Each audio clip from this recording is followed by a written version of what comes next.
Okay, we are live. All right, welcome everybody that's viewing. I'm Doug Hunt, Chair of the Lincoln County Board of Commissioners, and we are here to interview Jayne Romero for the position of Director of Health and Human Services. We'll go around the room and introduce everyone that's present, and then I'll share some organizational remarks, and then we'll proceed with the interview. And again, it is being presented, I was going to say recorded, but it's being presented live on YouTube. And this is to be in compliance with the public requirement that meetings that involve a majority of the commissioners are held publicly.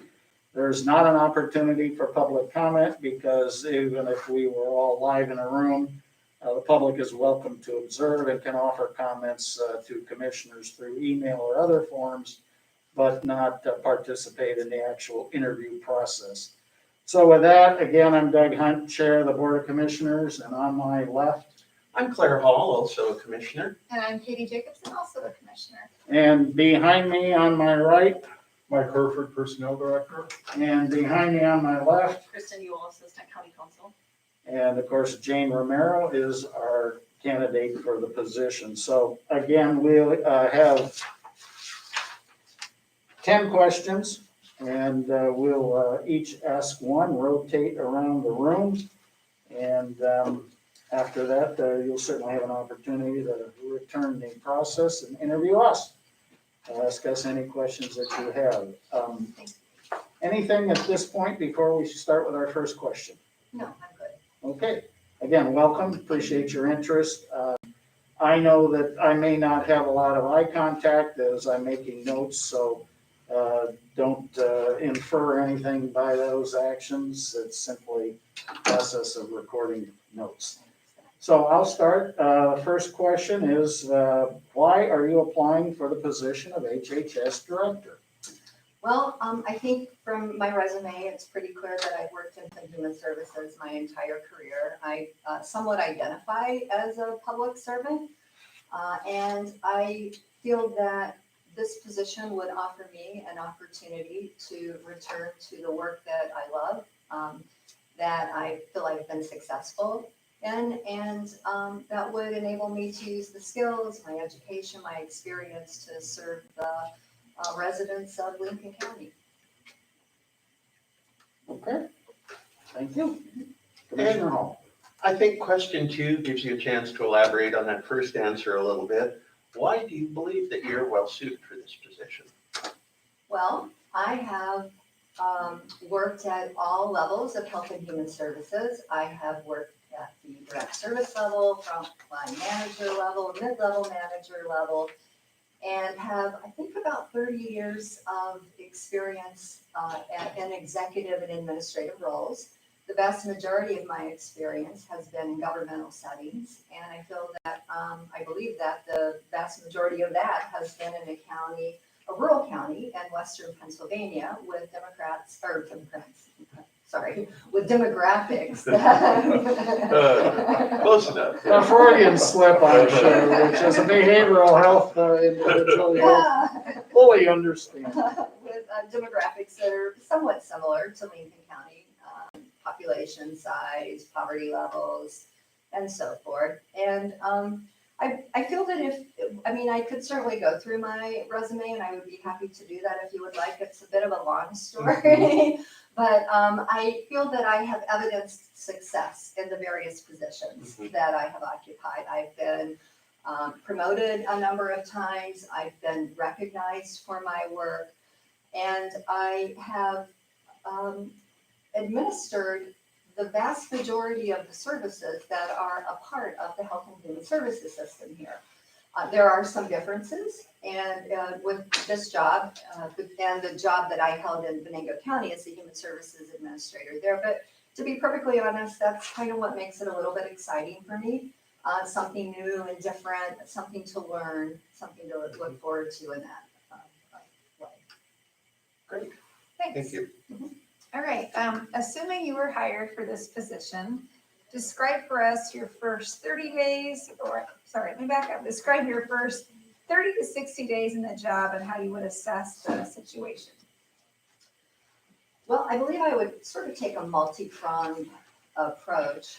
I would certainly want to meet with all of the principal stakeholders in the county. I would want to meet with the commissioners and get a feel for your perspective of the health and human services system and what you think the need areas are. But I think primarily I would want to meet with the health and human service leaders and the fiscal folks and really begin to understand how the fiscal lines shape the service delivery system, because I think that's pretty central to understanding how an organization runs.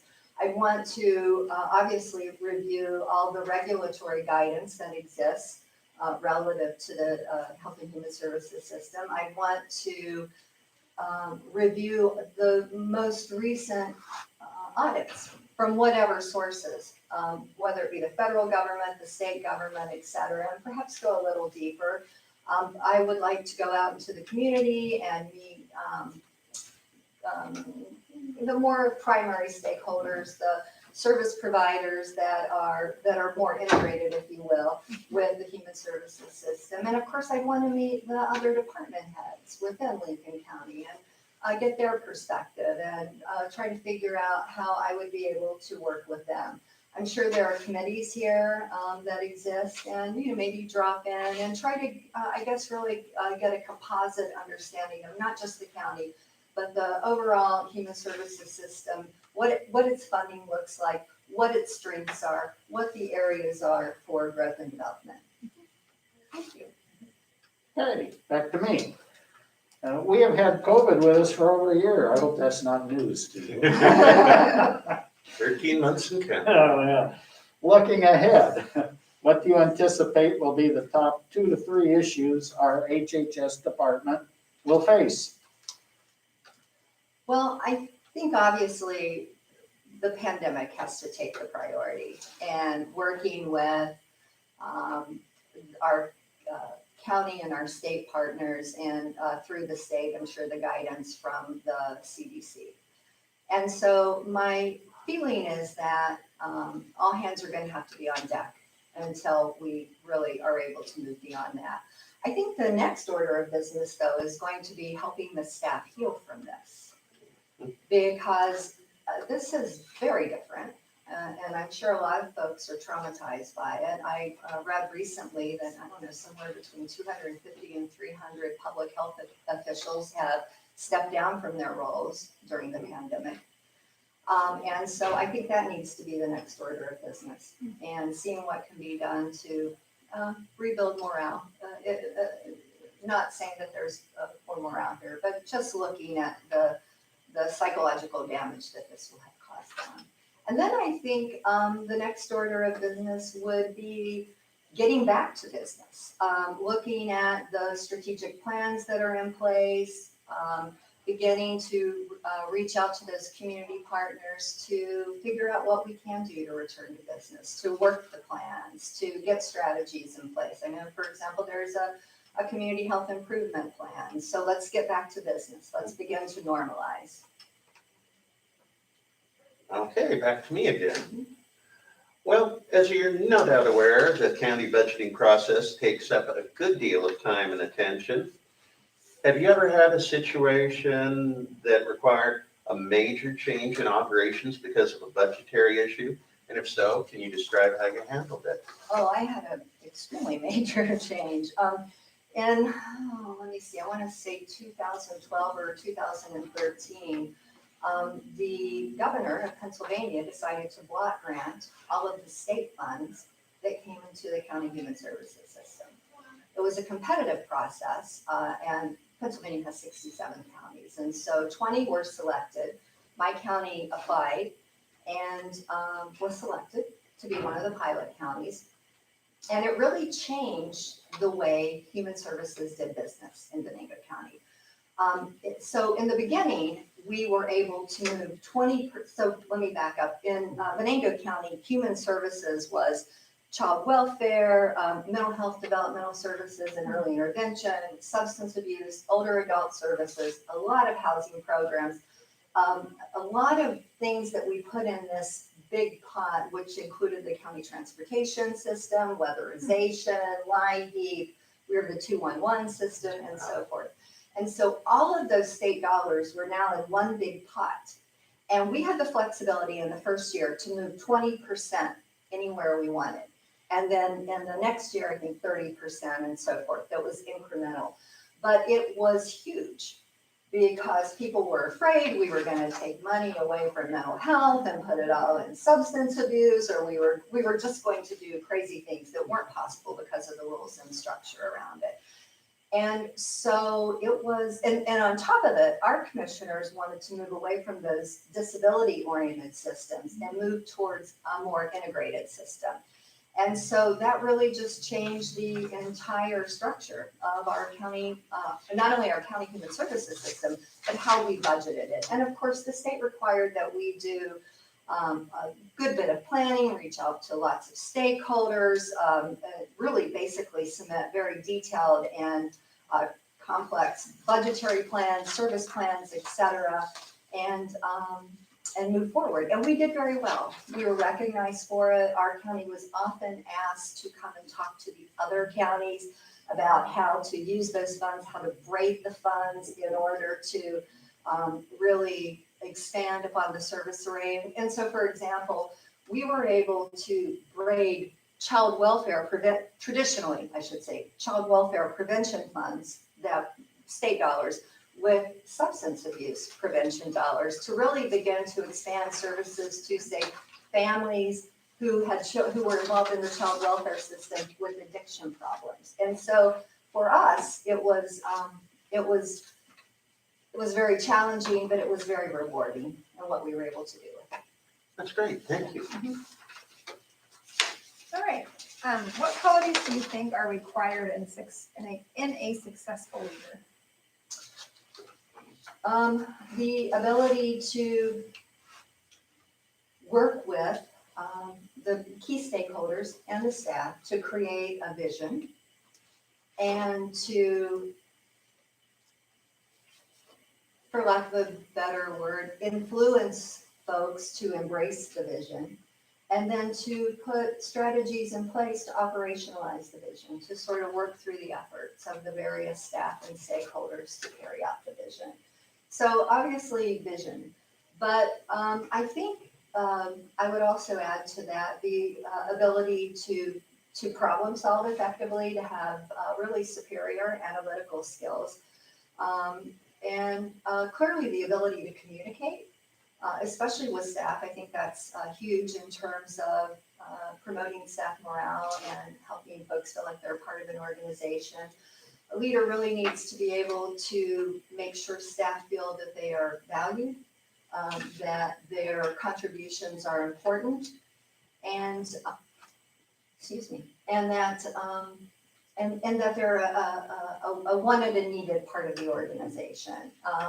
Obviously, there are a lot more skills, good public speaking skills, and the financial management abilities, ability to analyze complex regulations, et cetera. But Thank you. sure. Just a second here. Okay. Number 7, again, out of 10. How well do you work with a board? What has been your most difficult problem dealing with a board? And please be specific.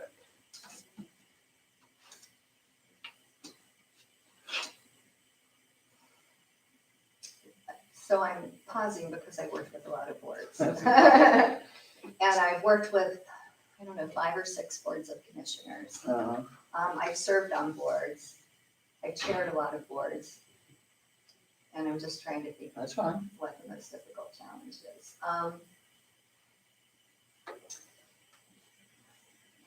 So I'm debating between 2. But you know what? I think that the most professionally challenging, I will say, is so going back to Pennsylvania, counties had Pennsylvania is a commonwealth. And in statute, counties have what's called the first right of refusal, or at least the mental health system has the first right of refusal to refuse a new service. So it's sort of worded backwards. But as a result, our county was able to actually work with 2 other counties, form a nonprofit, and become, in essence, the CCO for behavioral health. So we managed the Medicaid behavioral health system, my county and 2 others. And so very often I was the chair. So the nonprofit was formed via ordinance by the 3 boards of county commissioners. And very often I served as the chair of that committee, which meant that I often had to take the lead in arguing with the state with regard to our rates. And so we had our own actuarials. The state had their actuarials when we were looking at the PMPM rates for the range of behavioral health services that were available. And as I'm sure you can imagine, we were often in disagreement. And so this is very complex. And so I had to understand it, and then I had to go argue it and pitch the details of our position to the state, and do it in a way that was diplomatic and that did not cause any ill will toward our organization. We were very successful though, and so I guess that was the most challenging. Certainly I've had interpersonal challenges with boards, but I think from a professional perspective, that was the one that kind of pushed me, if you will. Interesting. So I'm going to follow up on that. Sure. I'm interested in a problem in dealing with a board where you had to, I guess, as you said, address conflict or differences. Well, so in Pennsylvania, on occasion, we would have commissioner boards that didn't get along. Really? Yeah, yeah. What a surprise. I know, and I'm sure that would never, ever happen anywhere else. but I was gonna in say- Pennsylvania. Let me assure you that doesn't happen in Oregon. So, I think that changes, when there are new boards. And having worked in that situation and reporting directly to the commissioners, there were commissioners that wanted to micromanage the human services system. And so for me, it was sort of like kind of being that front line of what are your concerns? Let me address them. Let me research this. Let me get back to you. And kind of keeping the direct service workers away from that so that they could do their job and focus on the consumers. And so I would really prefer not to get into specific names. Sure, not necessary. I'm not asking specific Yeah. names, just the specific situation. Yeah, but I think that was, for me, and especially in my last years in Menango County, that was something that I dealt with quite a bit. Okay, thank you. Well, I think as you probably know, we've got a large HHS staff. Correct me, Mike, if I'm wrong, but just in terms of personnel, it's the single largest group within our county. We've got some great veterans who have been with us for decades. We brought a lot of new promising people on board. Yeah, it's a diverse group. So say you're hired for the position, you come on board, you find inertia or resistance to change. Just talk about maybe your general strategy in approaching that challenge. Well, I've encountered that.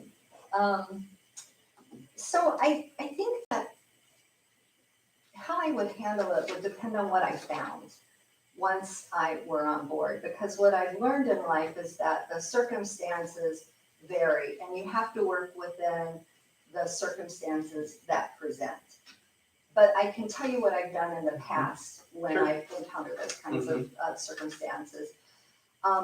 My go-to has been to do a couple of things, and that's to create some, among the staff, small groups to do group work with, like nominal group. I don't know if you use nominal group process here, but I use it quite a bit to actually find out from the staff what's going on. I've done other things. I've done anonymous surveys and so forth, and published the results, not specifically with names or, direct comments, but general ideas about what is presenting, what the mindset is. And then usually in situations like that, I have taken that information and worked it into a logic model for the staff to see that we are really taking the concerns, the trends seriously. We're putting strategies in place to correct them, and then I give updates to where we are. And logic models are nice because you can get really specific with them.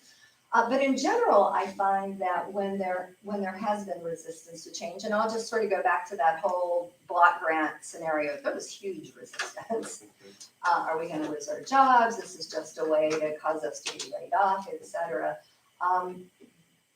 In that particular case, I created staff-wide meetings, not frequently, but enough, and did the same thing. I presented a very detailed logic model of what we were doing out front. I just said, if there are any staff reductions, it will be via attrition. And then we continued to have these meetings because it was huge. I mean, everybody was affected by it. And so we would give updates of where we were. I would send emails out. Here's where we are. Here's the progress we've made. And then I would go drop in on the, for lack of a better word, the categorical department meetings, just to be present, to give folks update. I've made it very clear. People can stop by and talk to me, and people will, they do. And, just to stick their head in, hey, what's going on? So I think communication, so a plan coupled with clear, concrete communication and consistent updates has served me in most cases. Great, thank you. All right, please describe your management philosophy. What processes work best for you? As a manager, I have found that myself and my staff are most effective when we work in teams. I like to have a management team. I like to work with the team to problem solve and really to work collaboratively to address any issues that present. I mean, certainly I have a lot to bring to a conversation, to a problem, but a lot of people do as well. So I think creating a structure or a system, if you will, where folks feel that they're part of the team, they have an opportunity to give input, is pretty central to success. And would you mind repeating the question? I feel like I'm missing Of course, yes. something there. Please describe your management philosophy. What processes work best for you? Okay. And then on top of it, I think, what is it, Benjamin Franklin said a good example is the best sermon. I think being a good example is really important. Being kind and respectful and considerate to folks, listening to people, making sure that I understand what the concerns are and so forth. And then the other thing I think is pretty central is bringing people along. So I've always liked to put in place training opportunities for staff. In Pennsylvania, I brought in the folks who teach at the National Evaluators Institute so that the staff, especially the managers, have an opportunity to upgrade their skills and to really kind of see myself as a coach. I mean, I've walked a long path and there are people who are just joining the path. So I think that a good leader encourages, coaches, brings folks along so that when there is a vacancy, sometimes, not always, sometimes there's somebody who can slip into that role, that they're prepared and that they understand. And so I think I got that. Yeah, Great. thank you. Thanks. Okay, last question. Do you have any questions for us? Well, I am kind of curious about how this position interacts with the three of you. Well, I guess I'll go first. The Director of Health and Human Services has reported, well, back up. each of the commissioners have department directors that report directly to them. Those commissioners are responsible for annual evaluations, I guess we provide the point of contact for the director as far as issues, concerns, and of course, then we can discuss them.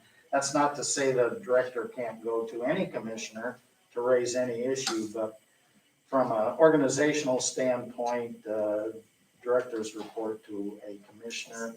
Health and Human Services, I'm gonna say for about 10 years now, 8 years now, has reported to me. In addition to that, I have finance, information technology, IT, and personnel. So that, I guess, is kind of a general sense. All our doors are always open. And I think, we try to work as a team, share communication. And again, we have to be very sensitive to two commissioners getting together to discuss that kind of thing because it's a violation of the Oregon public meeting laws. But we use our legal staff sometimes to at least get an idea. And oftentimes, I'll say, oftentimes the Board of Commissioner meeting, a question comes up, and I honestly have no idea how my fellow commissioners are gonna respond, but Interesting. we work together. So I don't know if that answers the question or not. Go ahead. Yeah, and even though I haven't been the supervising commissioner for HHS, I was prior to Commissioner Hunt. I have strong interest in a lot of health and human services issues. I was on the Governor's Council on alcohol and drug programs, for example. I've been part of the Association of Counties HHS Steering Committee my entire time in office, a former chair of that. And the previous directors who are retiring, I set up quarterly meetings with them, just kind of an update on department operations, staffing, and progress. Yeah, I would just add that, certainly we have the structure that Commissioner Hunt was talking about in terms of kind of supervision and supervision, but there's a lot of intersections, I think, between commissioners, even with departments that aren't theirs, sort of in quotes. So just as an example, I've been working pretty closely with Amy from Public Health and Public Health Promotion on vaccine outreach because my past life was outreach. So I have a lot of connection to some of the communities she's trying to connect with and reach out to. They did a fisherman's clinic. I used to work with the fishing industry very closely. So I kind of just jumped in with Amy and helped her do that. Another example is mental behavioral health has a core team that's working on wildfire recovery, mental health with survivors. I'm doing a lot of stuff with wildfire recovery as well. So been working with that team closely on getting them funding and getting connected up to people and resources and things that are happening up in this area. So there certainly is kind of some intersection with commissioners on certain things regardless of whose department it may or may not be. Yeah. Or is that okay if I add, are you familiar at all with, I think about 5 years ago, NACO launched the Stepping Up Initiative, which encourages every county to become a Stepping Up county, and the whole focus is on, people with mental health and substance abuse issues who are involved in the criminal justice system.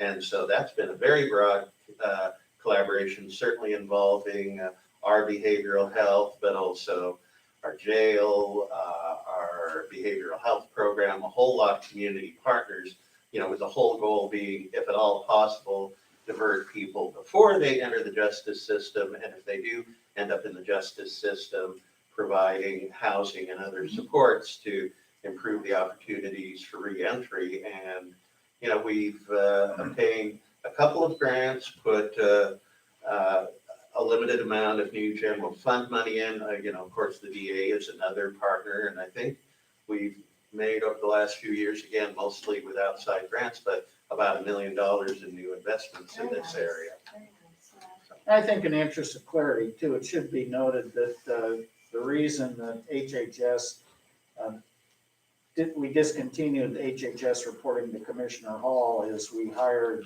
back then, My spouse at the time. your spouse at the time. Yes. And so to avoid the conflict there, and then, County has an anti-nepotism rule, and that applies to the commissioners as well as everyone else. and so I've just frankly, it's been a learning experience for me and I've enjoyed it. And as you've heard, we all kind of work in where we have interests, so Fingers in the pie, so So- to speak. I just continue to retain that response, That direct makes sense. responsibility. Yeah, no, Pennsylvania had a sunshine law, it was called. At the beginning of every year, they called them workshops. All of the department heads had their workshops published. Mhm. And so then, in my case, I met with all the commissioners twice a month, yeah. So it's just a little different.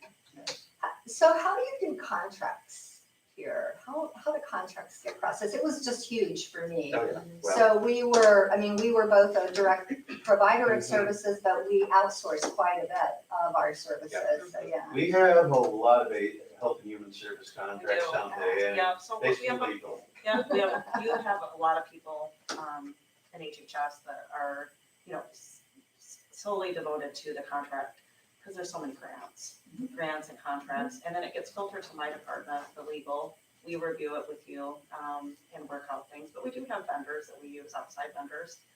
So yeah, you have a lot of contracts with DHS, Department of Human Services, the state. So child welfare is actually handled by DHS, a little different. So yeah, I mean, it's very similar probably to Pennsylvania, though. You have your contracts, it goes through your legal, and you have people in each division tracking the grants, tracking the contracts to make sure you're meeting the requirements. How are they presented in public meetings? We usually, unless it's something new, it's gonna go on just a consent calendar for the board's approval. The board reviews those every week, and if they have questions, a lot of them are addendums. So they're addendums to a current contract we have with DHS. But yeah, for new ones, if it's a new service, we usually have the team come and they'll present, hey, we're starting the service, we have a contract for this, and then the board will get an update on them. Well, there's a grant concept paper that would be initiated by the department or individuals within the department, and it requires the approval of the department head, finance, personnel, legal, And us. and the three of us. Because in the old days, long ago, long before any of us were in our positions, there were departments out of enthusiasm. Oh, here's a great grant, let's apply. And before we knew it, we had this grant, but then we discovered, or our predecessors would discover, well, gee, there's a lot of overhead costs here that are not covered. There's really no sustainability plan for the service after the 2 or 3 year grant term ends. And it was creating a lot of problems. And I think this approach has really helped avoid that for the most part. What is the county match for human services, or do you know right offhand? I think it depends, Depends on the. Just mean How many depends on the Yeah. program. You mean, So in for a the grant. world I traveled, the state would provide X number of dollars, and different categoricals required a county match on top of it. It was greater for child welfare, less so for. It varies based yeah, on the service. not a set amount. That's what I thought. Yeah, I know my language, I think, is a little different, like from, Well, Sure, but There, within the county budget, there is some direct, the HHS has 3 funds that are outside, or is 3 funds. They're outside of the general fund, but there is some direct transfer of money from the general fund into the HHS funds. There, of course, are a lot of external revenue sources. And then there's also, frankly, we're in a discussion about allocation of costs that are being picked up by the general fund, but not necessarily allocated to HHS. So, I mean, it's really a broader discussion on allocation of indirect costs to departments that basically it's a burden on the general fund. Yeah, I guess the other thing I would say is, like the example you gave us of, kind of one big pot that you went after previously from the state, and then you could kind of move within categories. It's very different in the state of Oregon. And so, for example, we have kind of some core public health services and some monies that come from the state. But then there's also different pots of money at the state, like, tobacco, education and that kind of stuff, or gambling addiction services. That's kind of a different pot. It is a grant per se, but kind of one that's typically ongoing as there's money, for those services of the state that they by law have to trickle down into counties. So, it's kind of a difficult question to answer without having the budget book in front of you, because it's very, very different depending on what particular service we're talking about. Some service are kind of billable hours only, so it just very varies. And then the federal qualified health centers are a whole other There's the piece. grant Yeah. and all the reporting on that, yeah. Very good, thank you. I do have one more Sure. question though. So, Please. so I am curious to know what your perspective is. I mean, are there unmet needs that are of concern to the commissioners? Well, I think certainly there are unmet needs. I think one of the biggest challenges that the county has faced, continues to face, but is doing a better job of addressing would be behavioral health services. You've heard Commissioner Hall talk about how we've integrated the Stepping Up initiative within our correctional area sheriff's office to try to keep the mentally ill out of our jails. Recently, we've been successful in creating a crisis team to, again, try to keep the mentally ill out of the emergency room or the jail. The last 4 or 5 years with the two directors, both were Rebecca's, so if you hear Rebecca, you'll need to know whether it was Rebecca Austin, who as a co-director oversaw the public health area and administration, and then Rebecca McBee Wilson, who was the director of the she's still here, federally qualified health center. Where was I going with that thought? Needs. Oh, yeah. We were able to build partnerships with organizations outside of the county. Prior to the two Rebeccas, we really had very limited, and if any, they weren't very functional partnerships. But we have now a strong partnership with hospitals. There are 2 hospitals in our county, both part of Samaritan Health. And built working relationships with some nonprofit organizations, peer group nonprofit, Chance, and other counseling services. So I think that's probably the biggest need. I think there's some need for maybe a little clearer path as far as what's the long range strategy and how are we hoping to get there? How are we organizing to get there? Well, I think the big challenge is resources. I've been part of a small group of commissioners kind of beating the drum in Salem for years. I think we ranked something like 45th out of 50 states for state funding for public health programs. 2 or 3 sessions ago, legislature passed a bill committing the state to modernization of public health, great concepts, and said $50 million would go into the modernization effort statewide. So far, they've allocated $5 million. And just certainly resources of all kinds. I mean, it is wonderful that we finally have the mobile crisis team, but still, what I hear again, like from law enforcement and from crisis workers, is you find somebody having, a psychotic break, a dangerous episode, and still we don't have like any kind of emergency respite facility. The alternatives, which are not, neither of them are good alternatives, are essentially the emergency room or the jail. So it's just, I think, building the resources to address the needs that can't be met yet. We're making headway, but there's still a lot to do. Yeah, I absolutely agree with the 2 of them, of course we have unmet needs and we kind of find the resources to deal with those, but I really look at a lot of this stuff from kind of downstream issues versus upstream issues. And I think that this is beyond just Lincoln County and beyond Lincoln County HHS, but we as a society spend a lot of time and attention and resources on kind of those downstream issues, which are things like adult mental health, adult addiction, jail, probation, hospitalizations, psychotic breaks in adults, right? All of that stuff. But I think a lot of it stems back to upstream issues, which is high ACEs scores that we have in this county, childhood trauma, abuse, et cetera.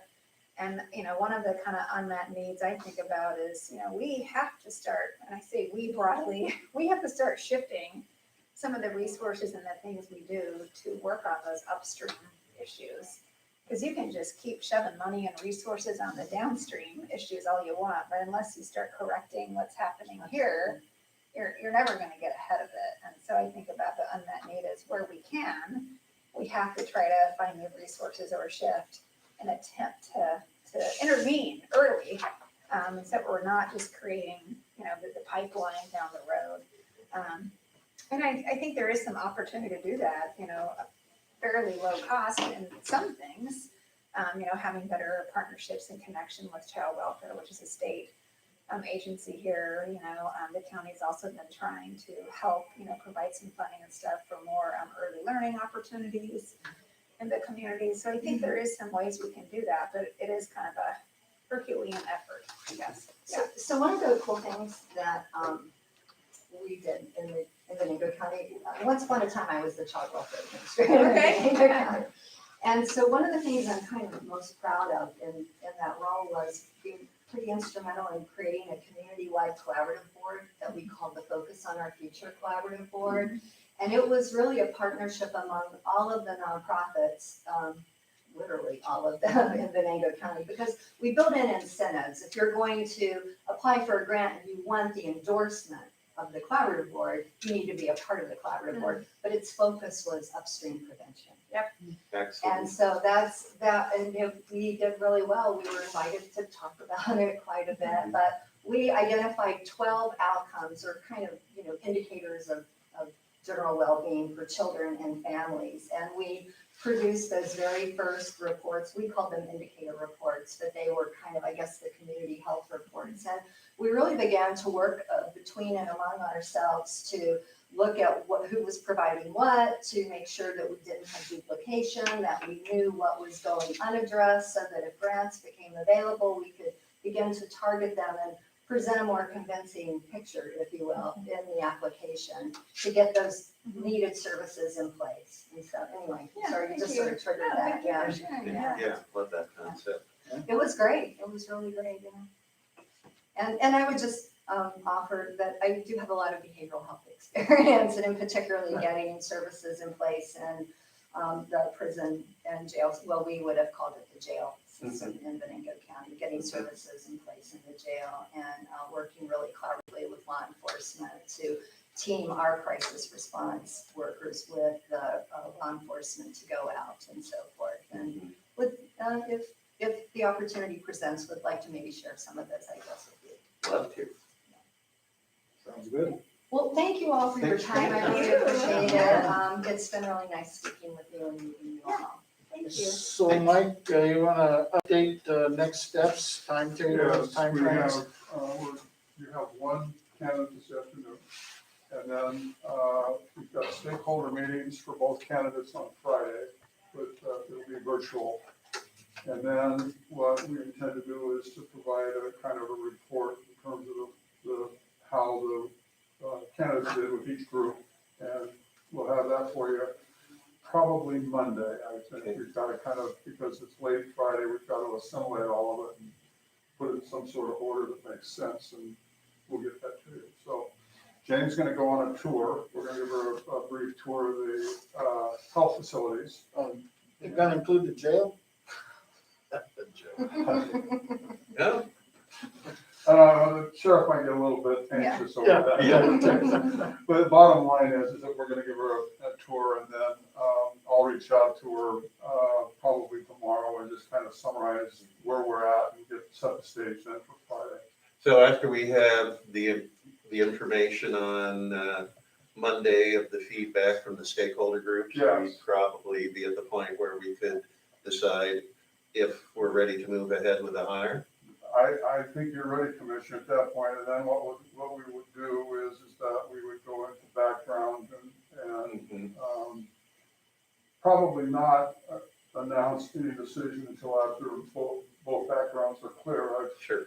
learned one thing in this business, and that is you don't always assume, no offense, Jay, No, but you I don't always totally assume get on it. backgrounds, because I've seen every once in a while, you get kind of a little bit of a curveball that you didn't anticipate, but that's what it's looking like now. Great, thank you.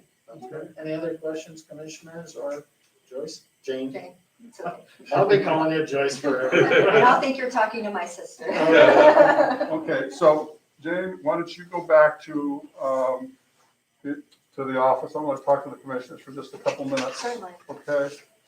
Very good. Thank you again. Thank Oh, you so much. You know your way to get there? I'll take her. Go ahead, Casey. Yeah, we're done recording. Okay, we're ending. We're done with our meeting. All right.